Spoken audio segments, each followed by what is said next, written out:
Surat મહાનગરપાલિકાનો તાજેતરનો audit report શહેરની શાસન વ્યવસ્થાની વાસ્તવિકતા ખુલ્લી કરે છે. આ રિપોર્ટ કોઈ વિરોધ પક્ષનો નહીં પરંતુ પાલિકાનો પોતાનો દસ્તાવેજ છે, જે શહેરનું સંચાલન યોજના, નીતિ અને જવાબદારી વગર ચાલી રહ્યું હોવાનું દર્શાવે છે. ઓડિટ રિપોર્ટ મુજબ કરોડો રૂપિયાના કામો આ કાગળ પર પૂર્ણ બતાવવામાં આવે છે, પરંતુ જમીન પર તેનું અસ્તિત્વ દેખાતું નથી. Sweeper machine, door to door garbage collection, security, city link જેવા અનેક કામોમાં બિલો પૂર્ણ દર્શાવાયા છે, જ્યારે હકીકતમાં કામગીરી અધૂરી કે અસ્તિત્વહીન છે. ખર્ચની ચોંકાવનારી હકીકત વર્ષ 2021-22થી 2023-24 દરમિયાન કેપિટલ ખર્ચની સરખામણીએ મરામત ખર્ચ 31%થી 35% સુધી રહ્યો છે. મ્યુનિસિપલ ઓડિટરે સ્પષ્ટ સૂચન કર્યું છે કે નવા પ્રોજેક્ટોની ડિઝાઇનમાં ખર્ચ નિયંત્રણ માટે ગંભીરતા દાખવવાની જરૂર છે. હજારો ઓડિટ વાંધાઓ 2 વર્ષમાં કુલ 4,324 જેટલા ઓડિટ વાંધા નોંધાયા છે, જેમાંથી મોટાભાગના સક્ષમ સત્તાની મંજૂરી વિના બિલો પાસ કરવાના છે. Bridge, shell, workshop, parks, gardens, મીમેર અને સેનિટેશન વિભાગોમાં ડબલ ચૂકવણી, વધુ ભાવ ચૂકવવા અને ખોટી સંખ્યાની બિલિંગ જેવી ગંભીર ખામીઓ સામે આવી છે. જવાબદારી કોની? ઓડિટ રિપોર્ટ પ્રશ્ન ઊભો કરે છે કે આ ખામીઓ માટે જવાબદાર કોણ? મેયર, કમિશનર કે સ્ટેન્ડિંગ કમિટી? જવાબદાર નક્કી ન થાય ત્યાં સુધી ભ્રષ્ટાચાર વધતો જ રહે છે. ઓડિટ રિપોર્ટ પરથી સ્પષ્ટ થાય છે કે સુરત મહાનગરપાલિકાની શાસન વ્યવસ્થા ગંભીર નિષ્ફળતામાં ફસાય છે. હવે શાસકો રિપોર્ટ ખોટો સાબિત કરે અથવા પોતાની જવાબદારી સ્વીકારે તેવો સવાલ શહેરના નાગરિકોમાં ઊભો થયો છે. સુરત મહાનગરપાલિકા ખૂબ મોટું બજેટ ધરાવતી મહાનગરપાલિકા છે અને આ જ્યારે બજેટ સત્ર ચાલુ થતું હોય ત્યાર પછી જે પ્રમાણેના પ્રોજેક્ટો લોકો વચ્ચે મૂકવામાં આવતા હોય, જે પ્રમાણેની આર્થિક પરિસ્થિતિ બતાવવામાં આવતી હોય, પરંતુ હાલમાં એવી આર્થિક પરિસ્થિતિ નથી. એ આ ઓડિટ અહેવાલની અંદર ખબર પડે છે કે આર્થિક પરિસ્થિતિ આપણી ખૂબ નબળી છે. આપણા કેપિટલ ખર્ચ જે થાય છે એમાં મરામત પાછળ 35%થી પણ વધારે ખર્ચો થાય છે. આનો મતલબ એવો થાય કે આપણી અણઆવડત છે, પ્રોજેક્ટોની ડિઝાઇનની અંદર ક્યાંક ને ક્યાંક ખામી છે. અને આ ખામી અમે નથી કહેતા, ઓડિટર કહે છે કે પ્રોજેક્ટોની ડિઝાઇનમાં સુધારો કરો. એટલે ખામી છે એ તો સ્પષ્ટ સ્વીકારવું પડે છે.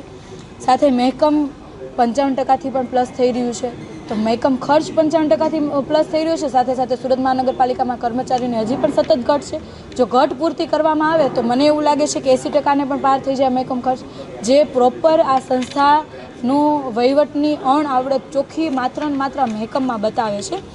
સાથે સુરત મહાનગરપાલિકાની અંદર સ્ટોર્સની અંદર છેલ્લા 3 વર્ષમાં 155 કરોડનો સામાન વણ વપરાયેલો પડ્યો રહ્યો અને દર વર્ષે ઓડિટ રિપોર્ટની અંદર સૂચન લખેલું છે, જે તે વિભાગના વડાઓને લખીને આપેલું છે કે તમારે આ સામાનની જરૂર નથી, આ અહીંયા પડ્યો રહે છે અને ખોટો એ વેસ્ટ થાય છે, તો તમે આ સામાન ખરીદી ના કરો. છતાં પણ દર વર્ષે સામાનની ખરીદી થાય છે અને દર વર્ષે સામાન બિનવપરાશી પડ્યો રહે છે. એટલે 155 કરોડની દિવાળી કોના નામની? કોણ આના પાછળ જવાબદાર? સાથે આમાં જે ફાઇલોની અંદર જે બિલો મૂકવામાં આવ્યા એના પણ ઓડિટ થતા હોય છે. એમાં 2 વર્ષની અંદર 4324 જેટલા બિલોની અંદર ખામીઓ છે.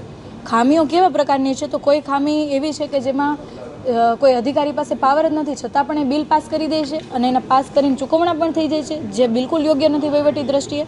સાથે વર્કશોપની અંદરનું એક કામ હતું કે જેમાં વાહનોનો ભાવ જે નક્કી થયો એના કરતાં વધારે ભાવથી વાહનોની ખરીદી થઈ ગઈ.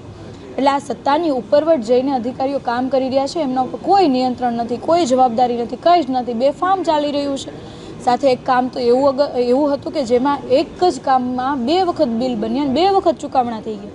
આના પાછળ કોણ જવાબદાર? આ અધિકારીનો તો બિલકુલ ડર નહીં હોય કે 2 વખત, આ તો એક કામ ધ્યાન આવ્યું, બીજા તો કેટલાય કામો આવા હશે. આ સવાલ છે.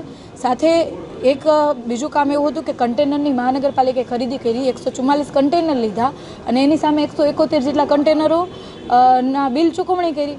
તો આટલી મોટી ગોબાચાળી થઈ રહી છે અને આ ઓડિટ વિભાગ જે ડાયરેક્ટ માનનીય મેયરશ્રીના અંડરની અંદર આવે છે, છતાં પણ આટલી બધી ગોબાચાળી. આનો મતલબ સાફ એવો થાય કે કાં તો મેયરને રસ નથી કે આમાં શું ચાલી રહ્યું છે, કયા પ્રકારનો વહીવટ થઈ રહ્યો છે, અને કાં પછી એમને આવડતું નથી. કારણ કે છેલ્લા 3 વર્ષમાં માનનીય મેયરશ્રીએ એક પણ ઓડિટની મિટિંગ કરી નથી, તો એમને ખબર જ ક્યાંથી હોય કે શું થઈ રહ્યું છે, શું નથી થતું. અને અમે આજે આપના માધ્યમથી એવું કહેવા માંગીએ છીએ કે માનનીય મેયરશ્રીએ આ સ્ટડી કરવું જોઈએ. સ્ટડી કર્યા પછી એમને ખરેખર એવું લાગતું કે ઓડિટ રિપોર્ટની અંદર ખોટું લખ્યું છે, તો એમને સ્પષ્ટતા કરવી જોઈએ લોકો વચ્ચે આવીને. અને જો એ સ્પષ્ટતા નથી કરતા તો એમણે એમની પોતાની નિષ્ફળતાને સ્વીકારવી જોઈએ.